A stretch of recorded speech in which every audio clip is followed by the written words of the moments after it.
नियत दुरुस्त कीजिए कि वो चार बड़े थे और इमाम हसन पांचवे है, मगर इसको हम जुदा नहीं समझते, अली का हिस्सा समझते हैं।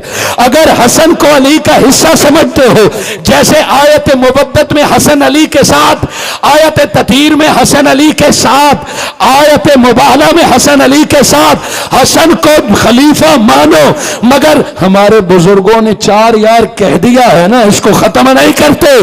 चलो नियत उन्होंने भी अच्छी नियत से किया होगा, लेकिन आज अगर कोई गलतफहमी का शिकार है कि चार अली पे खत्म नहीं होते, पांचवा चौथे का ऐसा हिस्सा है कि हम पांच नहीं कहते, हम चार कहते हैं। अब पांच की नियत करके चार का जवाब दें और लोगों को भी बताएं। नारे खिलाफत, नारे खिलाफत। जहन में पांचवा भी है कि नहीं है? बोले ना।